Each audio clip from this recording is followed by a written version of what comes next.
నీవు నడిపించిన విధానమును బట్టి దేవా నీకు స్తోత్రములు నాయన.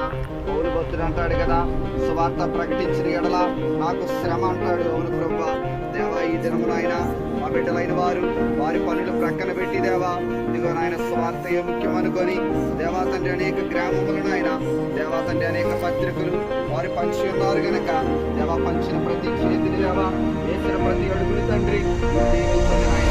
వారి కుటుంబములను దీవించండి, వారి బిడ్డలను దీవించండి. గ్రామాలు